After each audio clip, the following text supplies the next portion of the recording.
Hey, good morning. Welcome to the channel. I'm Rachel. So, I'm going to be honest for a minute here. This week, I didn't want to make this video at all. In fact, if I could have ditched it to binge watch Schitt's Creek or Buffy the Vampire Slayer, I totally would have. I was this close. But here I am because I made a commitment to myself, right? And if you are watching this, maybe you're feeling it too. Like, no matter how motivated you usually are, sometimes life just sneaks in with those ugh vibes that throw everything off. Honestly, I didn't know what I was going to talk about this week. I told one of my friends I just wasn't feeling it. And being the brilliant friend that she is, she was like, well then, talk about that. But then here's where my brain starts playing tricks on me. It's like, why even bother with this video? What if this content isn't good enough? I could just skip this week. But then I remember, one of the biggest things that I've committed to is showing up, even when things feel tough or my mind's filled with all these incredibly unhelpful thoughts. Because sometimes showing up is the hard part, but it's also the important part. So let's talk about pushing through those moments, no matter what the cause. And hey, maybe this will be one of the most relatable videos I ever make. Who knows? So here's what I do when I feel totally unmotivated to do, well, anything. First off, I give myself permission to shift my goal. Today's goal might not be to make the best video ever. Nope, today it might just be, just get the video out there, Rachel. No pressure for perfection, just something that's real. Here's the thing. When you're dealing with a lack of motivation, that all or nothing mentality is usually a trap. If I can let go of the need to be perfect and just aim for done or good enough, it instantly takes the pressure off. I've learned to accept that sometimes good enough is more than enough, especially when your energy is low. If you're feeling sad, disappointed, exhausted, or worried, cut yourself some slack. Your best might not be the same every day, and that's okay. Tip number 2 is self-compassion. Hi, baby. Tip number 2 is self-compassion. I also try to practice a little self-compassion for myself, which is really tough for some of us. So if I'm feeling like this video is just meh, then I remind myself that meh is okay sometimes. Maybe it'll connect with someone who feels the same way, and maybe that's all that's needed today. Who knew mediocrity could be, inspiring sometimes? Let's be honest, sometimes it is not the lack of motivation that's the problem. It is the guilt that comes with it. When I'm unmotivated, I feel guilty for not being more productive or achieving more. That's where self-compassion comes in. I have to give myself a little grace. I have to remind myself that it's okay to not be 100% all the time. It is human to feel off, and that doesn't mean I'm failing. If anything, I'm succeeding by giving myself the space to feel what I'm feeling without judgment. And when I do that, I'm way more likely to work through it and get back on track. So if you're struggling with motivation, try this. Talk to yourself like you would a good friend, kindly and without judgment. Give yourself the grace and the time you need. Just don't wallow for too long. We all have days when meh is the best that we can muster. And maybe, just maybe, that's okay. Maybe it's even inspiring and the kick in the ass that you need, right? If today's goal is just showing up and being here, you are already doing great. Tip number 3, movement and breaks. Sometimes I just need to move around a bit or take a quick break. Ever notice how just 5 minutes of walking can clear up some of the mental fog? Give yourself a break. The block might just be a sign that your brain needs a refresh, not that it's broken. Here's a trick I've learned. When I'm feeling blocked, sitting still and stressing about it is the worst thing I can do. So I get moving, even if it's just a few stretches or a quick walk around the block. It can shift my energy and help me reset mentally.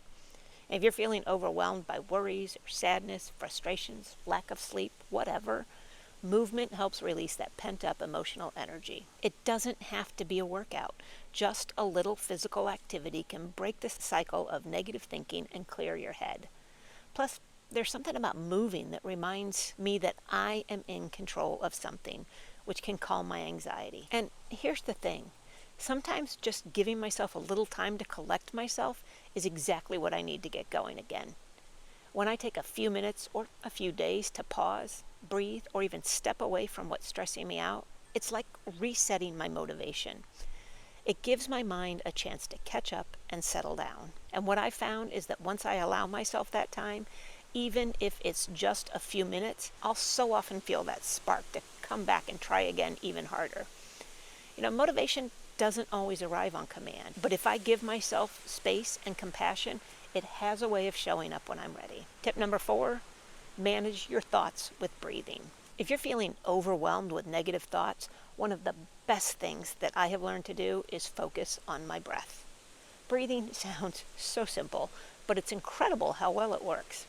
When my mind is racing with worries or doubts, I stop and take 4 or 5 slow, deep breaths. I inhale for a count of 4, hold for 4, and then exhale for 4. I do this and suddenly my brain feels calmer. Deep breathing activates the parasympathetic nervous system, which helps bring you back to a state of calm. And for me, the actual counting distracts my ADHD brain and lets me focus. And here's a tip. Breathing in and exhaling through your nose is especially beneficial. Nose breathing helps filter the air. It adds a bit of resistance and can help you breathe more deeply. It keeps your breath slower and steadier, which naturally signals your brain to relax. Then, when you add diaphragmatic breathing, letting your breath fill your belly, not just your chest, you increase oxygen flow to the body, which just further calms your nervous system and helps you feel grounded. It's like hitting the reset button for your mind. So the next time you're spiraling or feeling disconnected from your motivation, give it a try. It might seem basic, but it works. A few breaths can create just enough calm to keep going. Tip number 5, ground yourself in the present. When my mind is full of worries about the future or regrets about the past, grounding myself in the present can feel like a lifeline, and help me refocus. Sometimes focusing on breathing can feel challenging if I'm really stuck in my head or feeling anxious. That is where grounding exercises can make a huge difference. They are all about gently pulling your attention back to your senses and the world around you. One way to do that is just by noticing what you feel and hear and smell. Let's say you're feeling overwhelmed. Try closing your eyes for just a minute, take a deep breath, and then notice how the chair feels under you or how your feet feel on the ground. Maybe notice the sounds around you, like a distant hum, sounds of a wind chime, traffic sounds, or the birds outside. Or focus on a nearby scent, like your coffee or your tea. You don't have to analyze anything, just notice. For some people, grounding is easier than focusing directly on breathing because it connects them to their surroundings and pulls them out of their thoughts. This can help you find some calm and clarity without needing to force a shift in your emotion. Grounding techniques are simple, but they are really effective when you're caught up in emotional overwhelm or just feeling stuck. They bring you back to now. Nothing fancy needed. Tip number 6. If all else fails, eat a cookie or a pint of ice cream or a bag of chips. Just make it a small one and then go back to the other tips, because doing these is just going to make you feel worse in the long run. Trust me on this one. Just remember, if you're feeling blocked, unmotivated, or just plain off, you don't have to force your way through it. You can show up just as you are, take it one small step at a time, and give yourself permission to be less than perfect. These tough days, they happen to everyone. It is perfectly okay to go at your own pace. The key is showing yourself compassion and remembering that it's okay to not be okay all the time. Sometimes the act of just showing up is the win, but don't underestimate the power of a mini break. You might find that after a little time to collect yourself, you are ready to dive back in with more energy and focus than you ever had before. Stepping back isn't a defeat. It's often exactly what helps you come back with fresh energy, perspective, and even more motivation. Sometimes a bit of patience and space can do the trick. Now, I know I'm not alone feeling like this sometimes. I am guessing you've been there too. So tell me, when you've had one of those days or weeks where motivation just didn't show up, what helped push you through? Or did you just take a break? I would love to hear how you handled it. Drop it in the comments. These are my thoughts. If this resonated with you at all, give me a thumbs up and please subscribe if you haven't already. Thanks for watching. As always, take care of you and I will see you the next time. Bye-bye.